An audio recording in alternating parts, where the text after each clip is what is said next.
모든 설계단가는 항상 뒤에서부터 만든다. 이 문장을 들으면 다소 생소하거나 의아하게 느껴질 수도 있을 겁니다.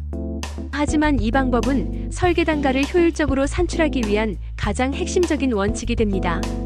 오늘은 인력굴착, 특히 연함을 대상으로 설계단가를 산출하는 방법에 대해 이야기해 보겠습니다. 이 개념에 익숙하지 않더라도 걱정하지 마세요. 차근차근 이해하기 쉽게 설명해 드릴게요. 설계단가 산출은 기본적으로 뒤에서부터, 즉 가장 끝 단계부터 접근했을 때 제대로 그리고 빠르게 진행할 수 있습니다.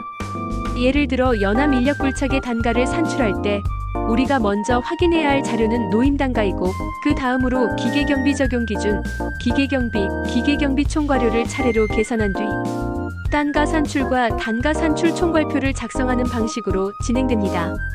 모든 과정은 결국 명확한 기준과 자료에 의거하여 체계적으로 이루어지기 때문에 단계를 하나씩 밟으며 뒤에서 시작하는 것이 가장 빠르고 정확한 방법이라는 점을 기억해 주세요. 여기에서 중요한 점은 연함 단단한 안반을 제대로 판별하는 것입니다.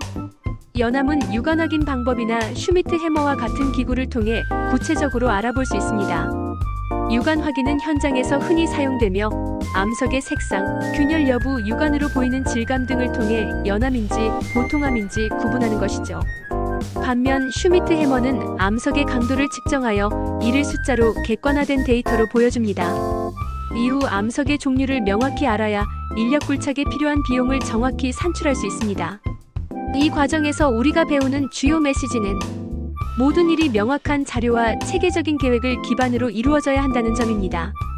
준비가 철저하고 순서가 명확할수록 결과는 더 정확합니다.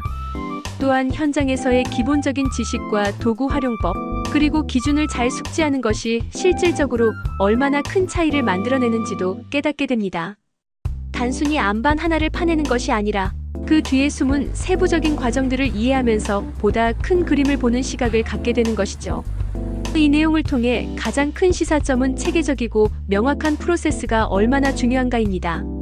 우리는 때로 일을 더 쉽게 하기 위해 복잡한 단계를 생략하거나 대충 넘어갈 수 있지만 이런 방식은 필연적으로 오류나 비효율을 발생시킵니다. 특히 건설 현장과 같은 분야에서는 이러한 프로세스가 프로젝트 전체의 성패를 좌우할 수 있기 때문에 더욱 신중하게 접근해야 합니다.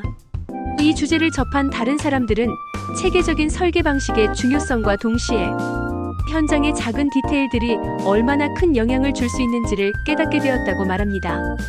뿐만 아니라 슈미트 해머와 같은 도구를 사용해 데이터를 바탕으로 판단하는 능력이 실제 업무에서 크게 도움이 된다는 의견도 많았습니다.